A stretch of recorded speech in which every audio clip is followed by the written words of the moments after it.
Muy bien, ya hace un tiempo que venimos hablando acerca de Jesús y su humanidad, ¿no? Y creo que no hay nada más emocionante que hablar acerca de la humanidad de Jesús, ¿no? Porque a diferencia de lo que muchos pueden creer que la humanidad de Jesús lo denigra, él siendo Dios, no nos gusta hablar de esos rasgos humanos o actitudes humanas o conductas humanas que tuvo Jesús. Algunos creen que denigra la santidad de él como Dios. Yo creo que todo lo contrario, creo que lo engrandece. Creo que en la medida que nosotros podemos ver esta humanidad de Jesús, nos podemos acercar a él con mucho más confianza. Así que buenísima las prédicas que David estuvo haciendo acerca de la humanidad, y creo que hubo otros también. Agradezco muchísimo lo que Dios nos compartió a través de David. Pero quiero profundizar un poquito, salir un poco de la humanidad de Jesús y llevar esa humanidad al Evangelio. Es decir, Jesús nos muestra un Jesús cercano a nuestras debilidades, se muestra humano para que nosotros también podamos amigarnos con nuestra humanidad. Pero lo que no nos cuesta mucho, yo creo que nos cuesta muchísimo hacer, es también ver aspectos humanos en el Evangelio, ¿no? Es decir, cuando yo llamo al Evangelio, llamo a toda esa estructura que tiene que ver con la predicación, con la misión, con el discipulado, con la adoración, ¿no? Es decir, todo eso que se transforma en estas buenas nuevas y que del cual nosotros somos parte y millones en el mundo son parte. De distinta manera van construyendo un tipo de evangelio, ¿no? Algunos muy conservadores, otros más libres, ¿no? Algunos más estrictos, otros menos estrictos, algunos con muchas reglas, otros con no tantas reglas, pero conforman el Evangelio, ¿no? Cuando nos referimos al Evangelio, ya hemos hablado en otras oportunidades, nos referimos a esos aspectos institucionales acerca de la Biblia, ¿no? Como dónde nos congregamos, a qué hora nos congregamos, cómo nos llamamos, qué teología tenemos, etcétera, etcétera, la organización de la iglesia y demás. Pero también hay un aspecto que creo que es el más importante, que es la esencia, que es esas buenas nuevas que transforman la vida de las personas, ¿no? Entonces, yo digo, qué difícil que es, tanto en el Evangelio como institución, como estructura, así como el Evangelio como esencia del corazón de Dios a los hombres, eso que decía, venga tu reino, ¿no? Y ese reino era el Evangelio, ¿no? Es decir, era esto que venía a evangelizarnos. Qué difícil que es ver los aspectos humanos en estas cosas. ¿Están de acuerdo conmigo? No sé si se entendió, ¿no? Pero vieron que nos es fácil ver los aspectos humanos de Jesús, aunque tenemos mucho miedo de pecar de indecorosos, ¿no? Al hablar de muchas cuestiones humanas acerca de Jesús. Ahora, ¿cómo nos cuesta ver lo humano en la estructura, ¿no? En el Evangelio, en la esencia del Evangelio, ¿no? ¿Qué creen?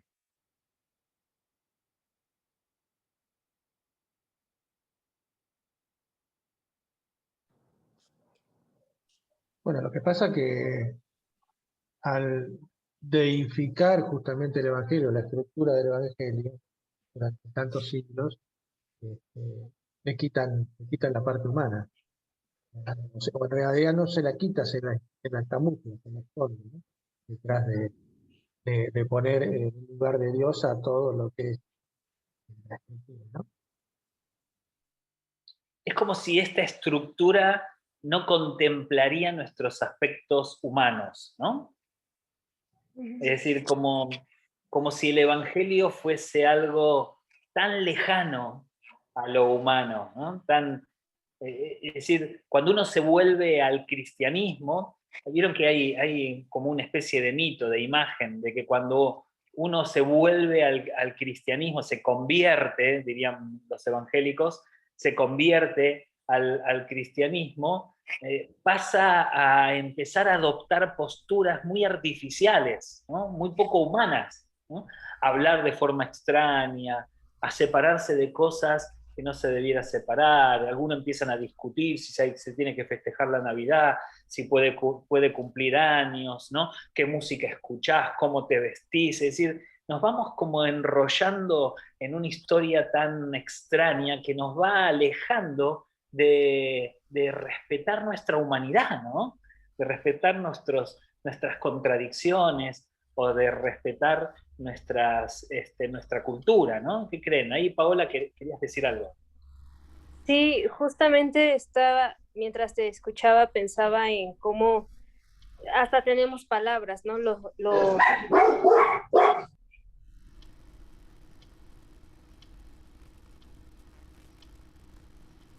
Sí. Perdón, tengo una jauría de perros aquí. Estás en un zoológico, ¿no? Más o menos. Pero no importa, no importa, vos seguís hablando. Disculpa. Mira. Perdón.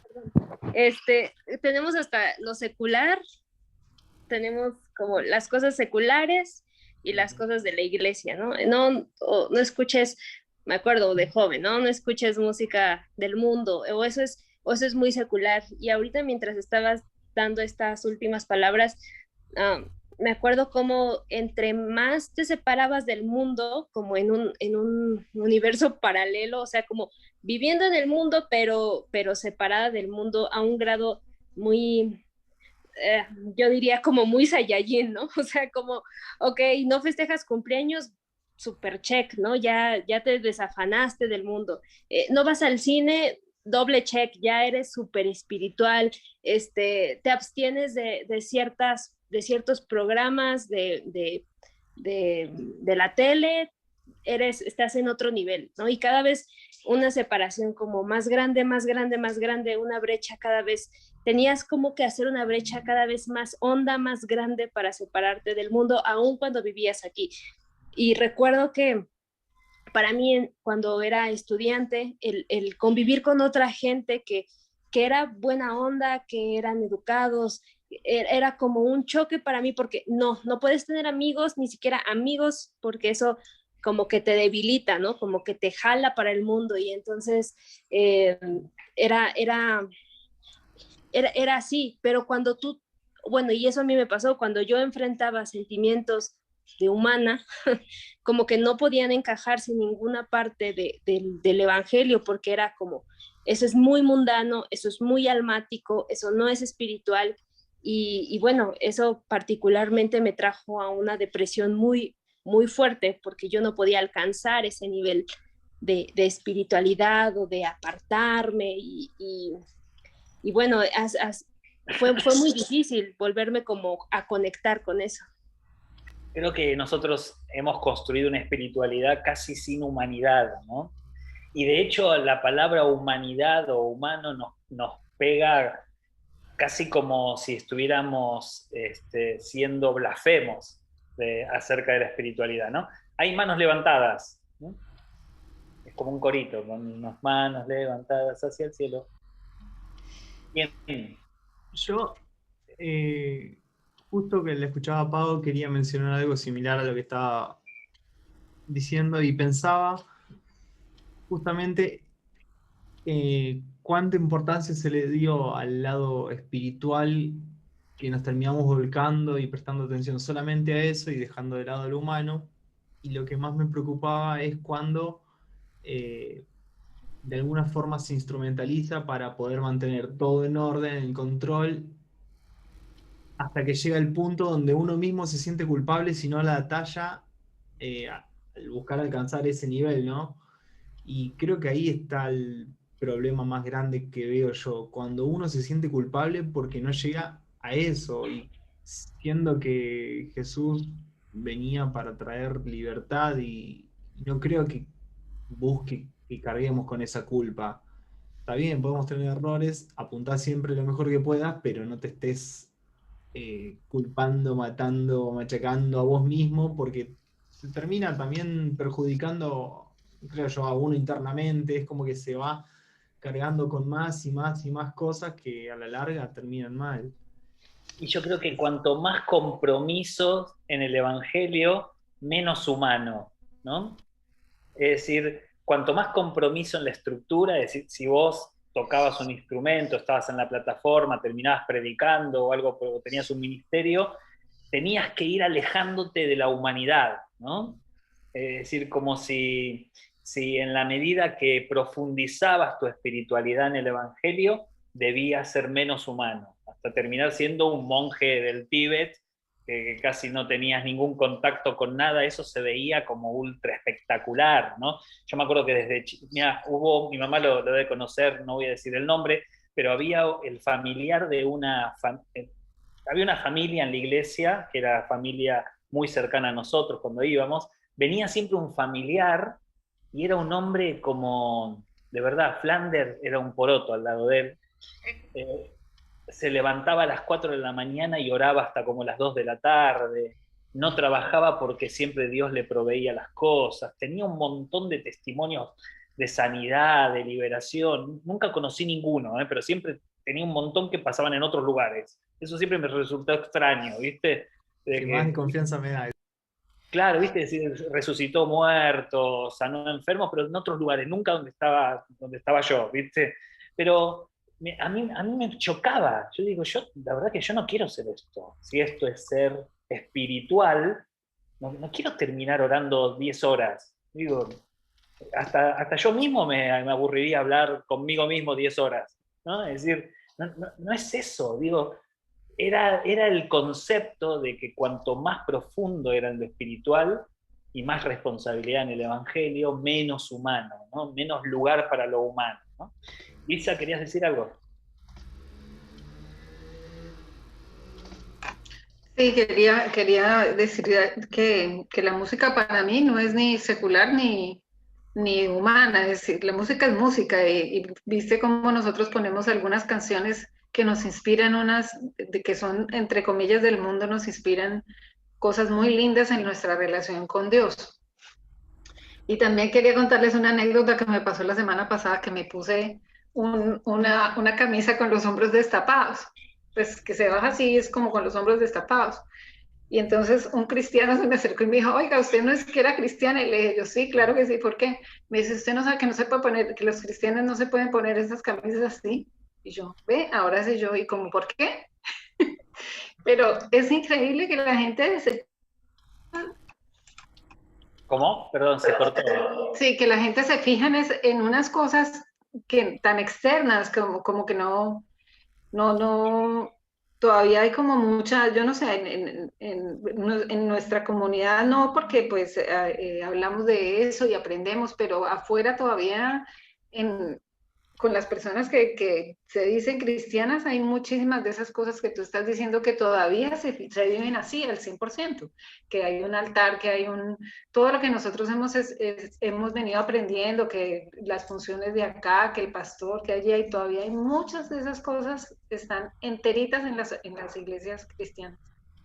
Y cuando uno piensa en lo humano, ¿no? Porque entonces creo que todos caemos en el mismo análisis, que hemos alejado la espiritualidad de lo humano, cuando en realidad Jesús se presenta espiritualmente humano, ¿no? Digamos, Jesús no es que se presenta humano y se presenta espiritual. Entonces en un momento es como, viste, poner modo humano, modo espiritual. Acá se enoja porque está humano, ¿no? Acá fíjate que perdona porque está espiritual. No, Jesús es espiritualmente humano, humanamente espiritual, ¿no? Es la conjugación de ambas cosas y las cosas no se pueden separar, ¿no? Son 100% y 100%. ¿No? Y nos presenta la posibilidad de tener un evangelio también espiritualmente humano y humanamente espiritual, ¿no? Y cuando pienso en esto digo, ok, ¿no? Ahora, ¿por qué nos asusta tanto la palabra humano, ¿no? En el Evangelio? Porque yo creo que en Jesús le encontramos como algo romántico. Qué bien, él, viste, es humano también, se acerca a nuestras debilidades, lo vemos como romántico. Cuando lo llevamos al Evangelio ya no es tan romántico, ya un hombro importa más que el corazón, ¿no? Ya tener que hablar de una manera determinada, tener que comportarse de una manera determinada, es decir, nos volvemos más conductuales, nos volvemos más moralistas, nos peleamos por cosas que no deberíamos pelearnos, es decir, empezamos como a embarrarnos, ¿no? Y quiero contarles un poquito de la teoría psicoanalítica, de cómo se construye lo humano en nosotros. Y si ustedes ya saben cuál es mi postura, que cuando uno habla acerca de filosofía, psicología, antropología o lo que sea, no está hablando de cosas del mundo, sino que está teniendo herramientas que expliquen lo que Dios creó. ¿Está bien? ¿Sí? Es decir, lo que hace el psicoanálisis en este caso es explicar el funcionamiento de algo creado por Dios, ¿no? Y nada más claro que lo vamos a encontrar ahora. Uno es humano porque está parado en la falta. ¿Está bien? Esto es lo que dice el psicoanálisis. ¿Cómo nos convertimos en seres humanos, ¿no? En humanas? ¿Cómo nos convertimos en personas que tengan ese condimento que diferencia a otras existencias que se llama humanidad? Bueno, lo que hace que nos convertamos en humanos es la falta. Si nosotros no estaríamos parados, fundados, cruzados por la falta, estaríamos completos. Y al estar completos, dejaríamos de ser humanos, nos convertiríamos en dioses. Porque justamente Dios no tiene necesidad de nada. En Perdón, cambio, Adri, ¿cómo? ¿la falta como error o la falta como escasez? No, la falta como que algo falta, tan literalmente Bien. como eso. ¿Está bien? Pensemos en esto, ¿no? Cuando Jesús se hace humano, ¿a qué se refería, no? Vamos a leerlo, alguien que lo pueda leer, por favor. El famoso texto de Filipenses, ¿no?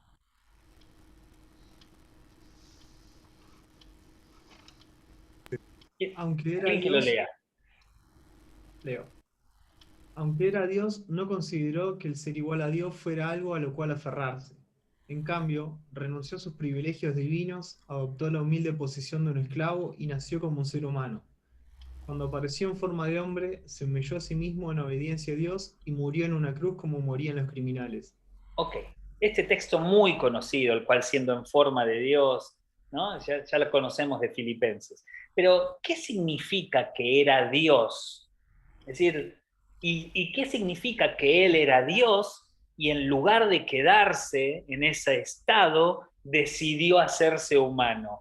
¿Qué es Dios y qué es humano? Dios es la completa esencia sin necesidad de nada. Dios lo es todo. Él es.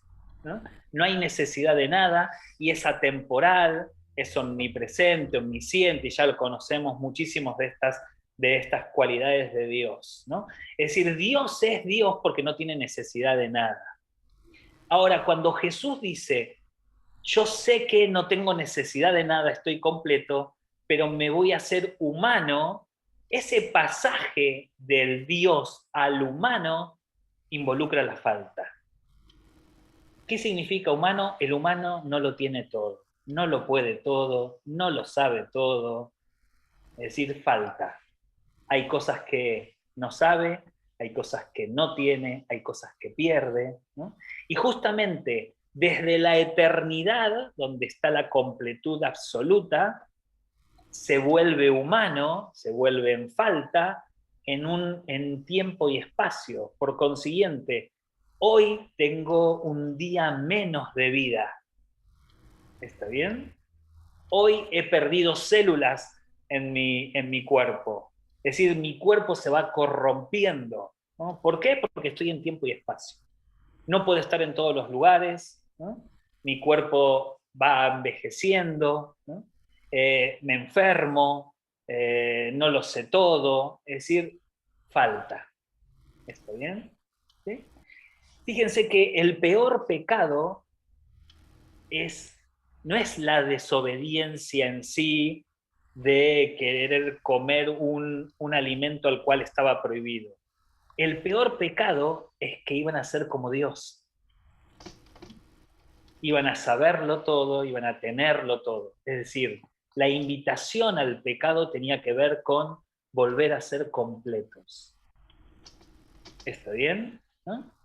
Entonces, cuando leemos Filipenses 2, no debemos perder la vista. Casi lo podríamos leer así. Jesús, que era Dios y que lo tenía todo y no necesitaba nada, no le importó tenerlo todo y no necesitar nada, sino que abandonó todo eso y se hizo alguien que necesitaba, que iba a requerir cosas, que iba a estar en el tiempo y el espacio, que iba a envejecer, que se iba a doler, que le iba a molestar cosas, ¿no? Falta. Nosotros tenemos como seres humanos esa reminiscencia de querer tenerlo todo. Entonces buscamos objetos, esto lo vimos cuando vimos la prédica de la iglesia fálica, buscamos objetos que nos completen. ¿Está bien? Entonces a veces el cuerpo pasa a ser un objeto fálico que me complete, ¿no? Un estatus pasa a ser un objeto fálico que me complete, etcétera, etcétera. Lo que no nos dimos cuenta es que en la medida que nosotros nos creemos que nos vamos completando, vamos perdiendo nuestra humanidad, porque la humanidad falta. Cuando uno lee a Pablo, lo puede leer psicoanalíticamente como alguien que en algún momento creyó tenerlo todo y ser parte de algo especialísimo, del Sanedrín, que estudió con los mejores, ¿no? Judíos de judíos, ¿no? Esa completud que él sentía con ese orgullo, y en algún momento se hizo humano. Nada de eso me sirve, estoy en una carrera, ¿no? No lo tengo todo, no es que no soy perfecto. Pablo empieza a hablar humanamente. ¿Está bien? Entonces fíjense que cuando nosotros construimos una espiritualidad lejos de la humanidad, es cuando construimos una espiritualidad completa, cosa que no existe. Entonces el pastor es un ser completo que sabe todo, que no tiene errores, ¿no? La iglesia es la que hace bien las cosas, mi teología es la correcta, ¿no? Como yo hago las cosas, las hago bien, entonces puedo ir confiado a adorar a Dios. Es decir, hay tan poco de humanidad, de mostrarnos humildes, de mostrarnos débiles, de mostrarnos que nos equivocamos, ¿no? ¿Qué piensan?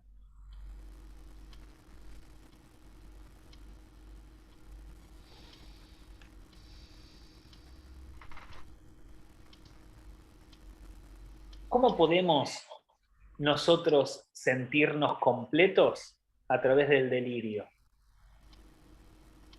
Del delirio. Solamente delirando, alucinando, podemos sentirnos completos. Es decir, si yo me compro unos anteojos o unas gafas, ¿no? Y estas gafas cuando me las pongo me hacen sentir que soy Brad Pitt, ¿no? Las gafas hacen que yo me sienta completo, pero son gafas. Entonces yo tengo que delirar que de 300 gramos de plástico, acrílico y qué sé yo, pueden hacerme sentir completo.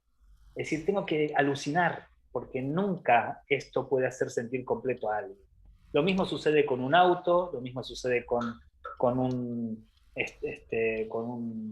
¿cómo se llama? Un título universitario, o lo mismo sucede con un ministerio. ¿Está bien? Todo aquello que nos haga sentir completo nos deshumaniza.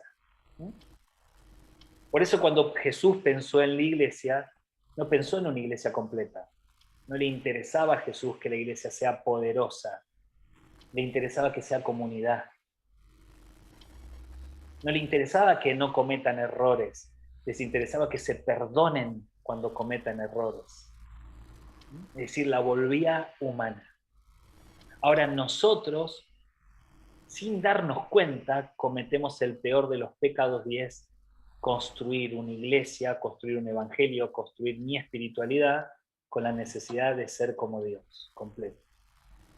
Y ahí traduzcanlo, poderosos, con autoridad espiritual, ¿no?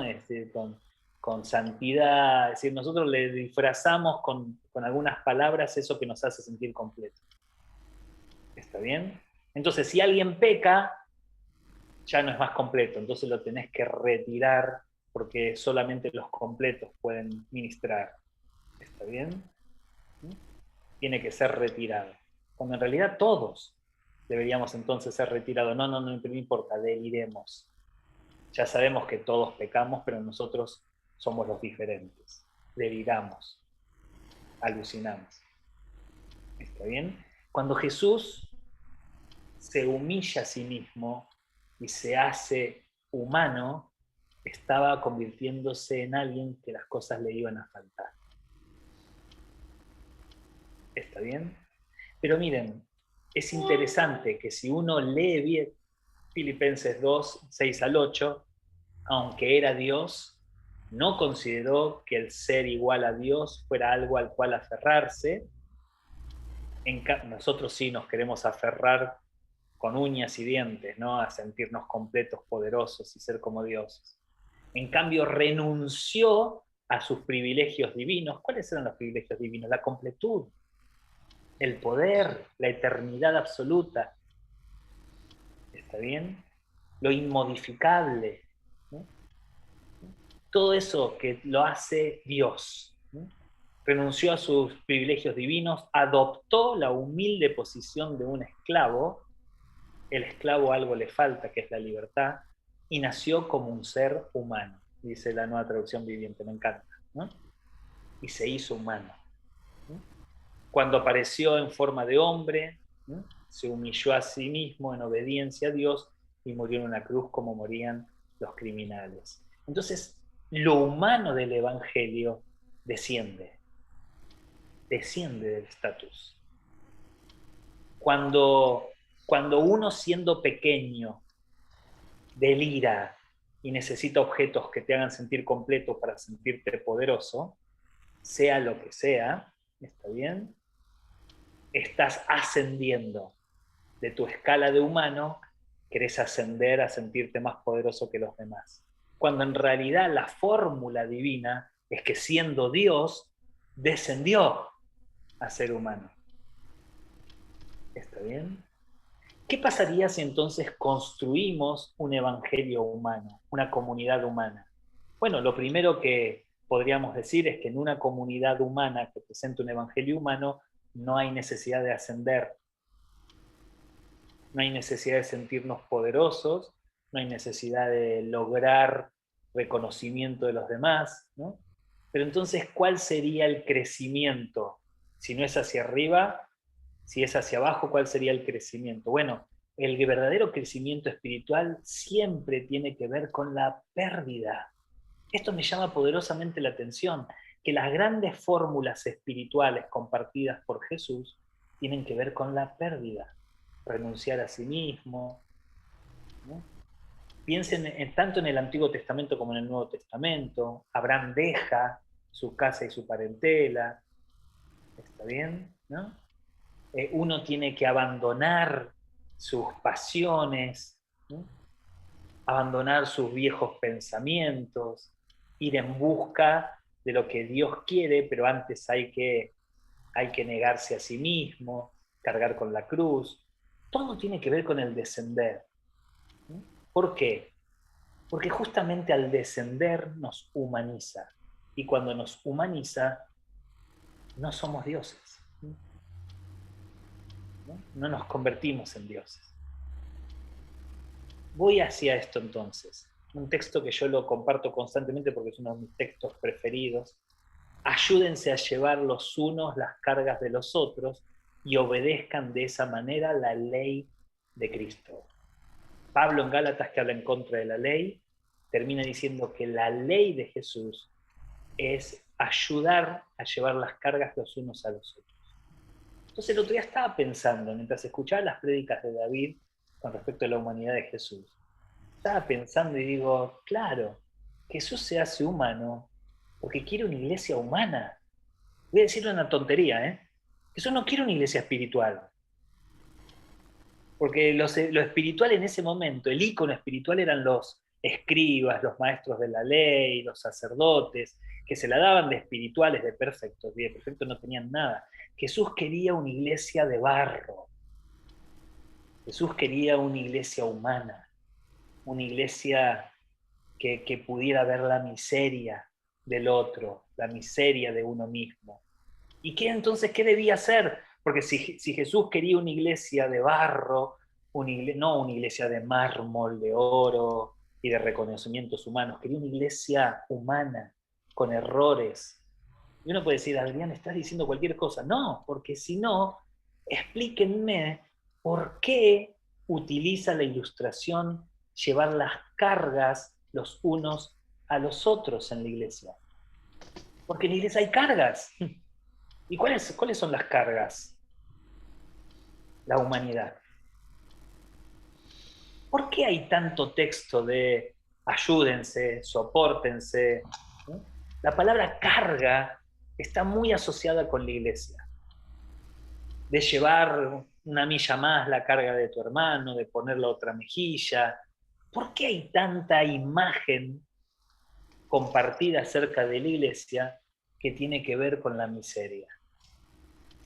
¿Por qué? Porque la iglesia nunca tuvo que ser completa, porque la iglesia no tenía que aspirar a ser completa. Todo lo contrario, la iglesia tenía que ser incompleta, humana, hasta le diría miserable. ¿Y qué hacías con eso? Cuando vos tenés una comunidad humana miserable, en el barro, en los errores, en las equivocaciones, solo te queda, siendo tan humano, solo te queda imponer la ley de Cristo. Bueno, ok, ¿vieron que ustedes son un desastre? ¿Vieron que ustedes se equivocan constantemente? ¿Vieron que ustedes viven pecando? Bueno, ahora entonces lo que quiero es que vos ayudes a ella te ayude a vos, ustedes ayuden a aquel. Es decir, ahora entonces, como tienen cargas, llévense las cargas los unos a los otros. Entonces, ¿saben qué? Como tienen cargas, tienen errores, ayúdense a llevar las cargas los unos a los otros. Perdónense, confiesen los pecados.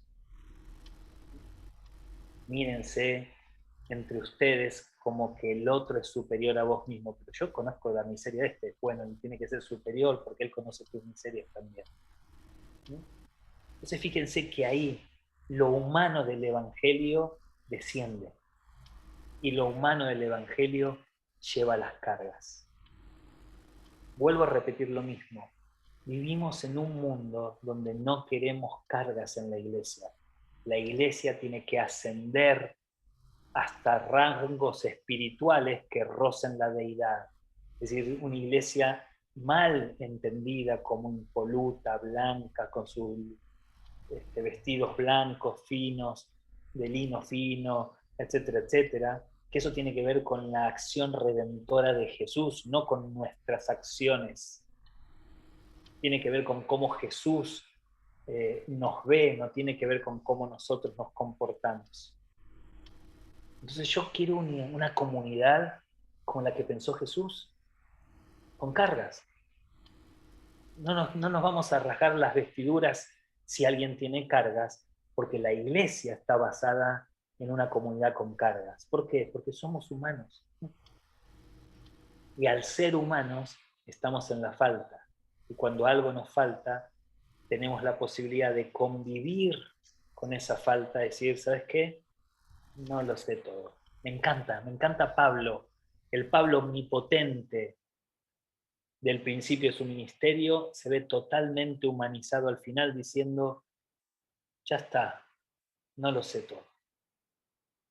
Lo que pude hacer lo hice, lo que no, Señor no me lo permitió, pero hasta acá llegué. Se humanizó Pablo, entendió que hay cosas que no iba a lograr. ¿No?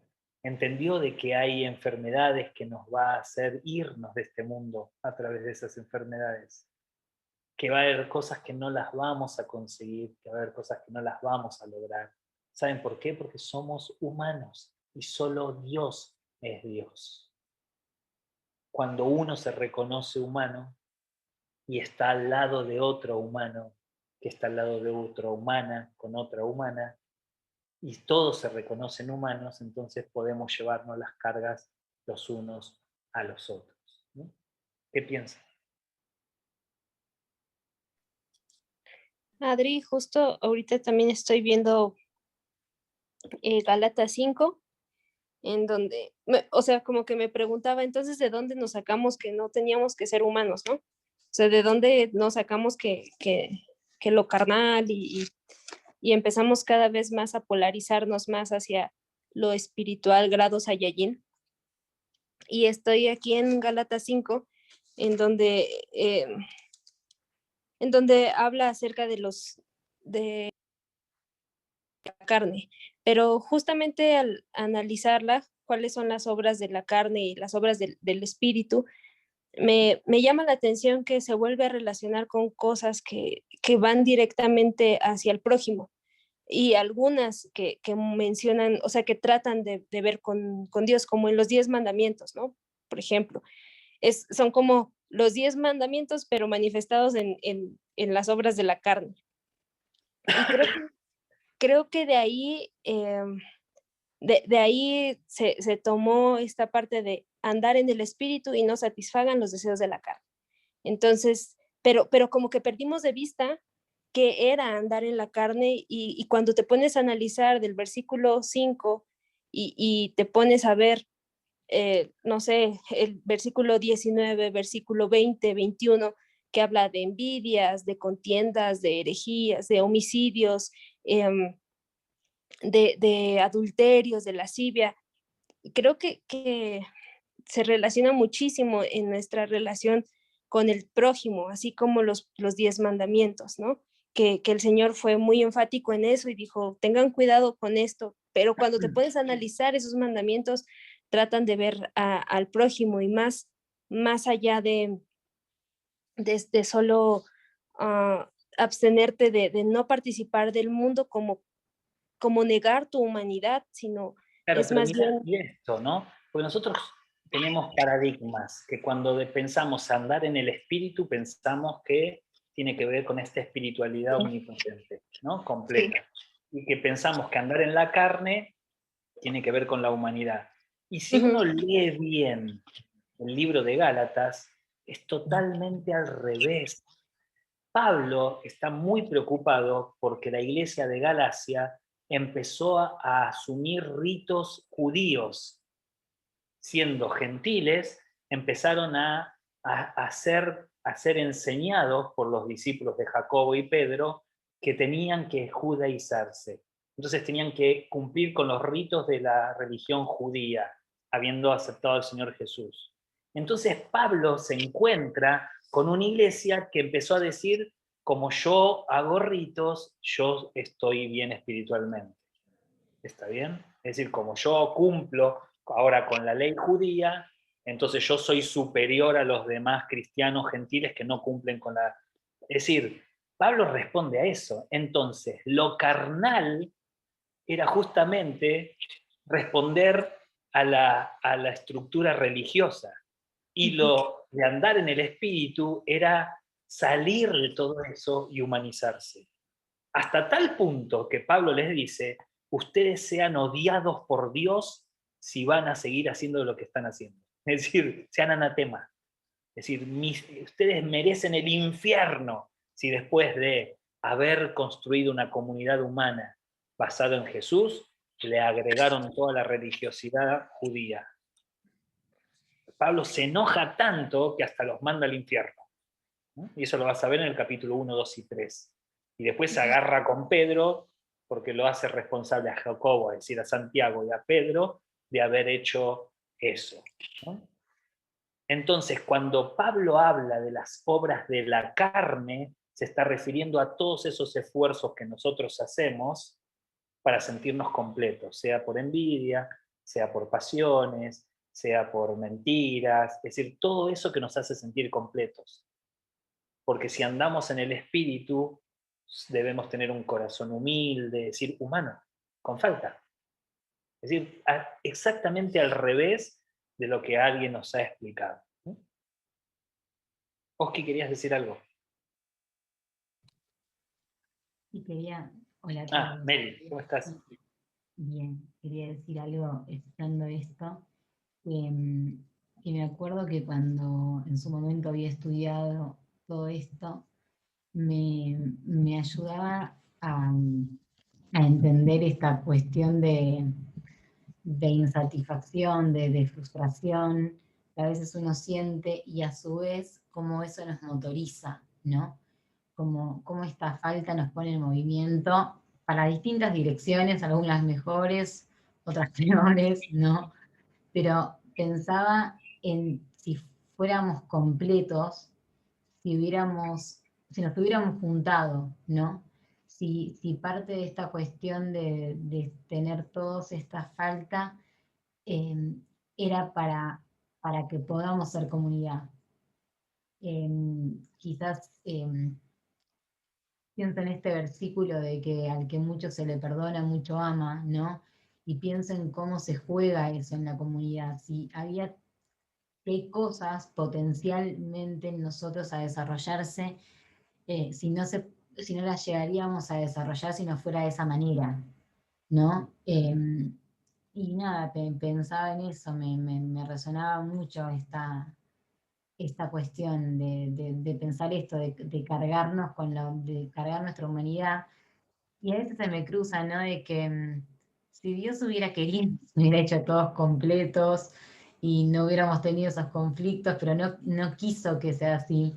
Y a veces digo, bueno, tampoco nos subestimó, ¿no? Como de, bueno, a ver qué hacen, a ver qué pueden hacer con esto. A veces nada, lo pienso de esa manera, de cómo Dios no nos subestima, de decir, bueno, no va a ser fácil, pero van a poder hacer algo bueno con esto porque voy a estar con ellos, ¿no? Nada, eso, pensaba en eso.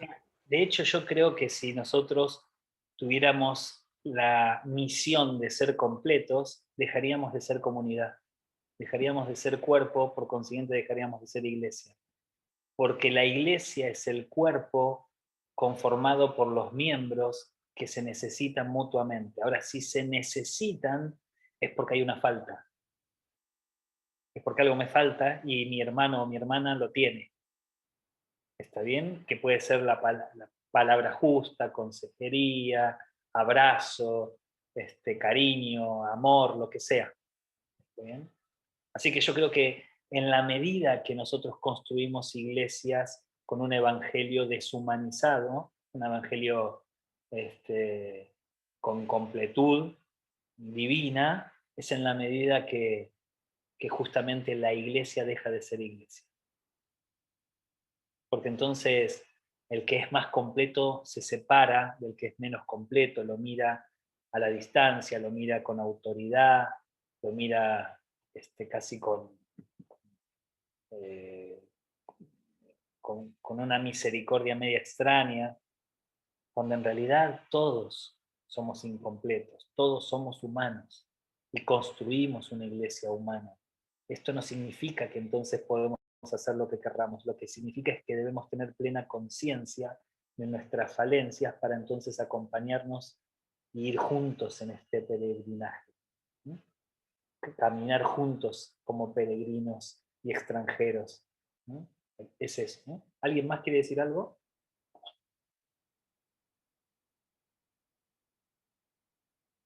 Ok, entonces para terminar, es hermoso ver la humanidad de Jesús. Es hermoso ver, vuelvo a repetir, un Jesús humanamente espiritual y espiritualmente humano, ¿no?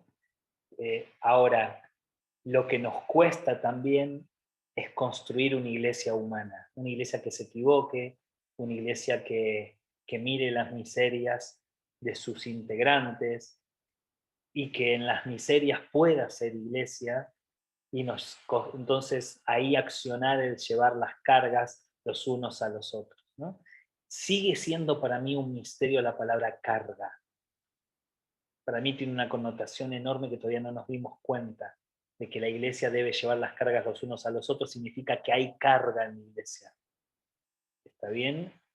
Deberíamos aprender a traducir qué significa carga.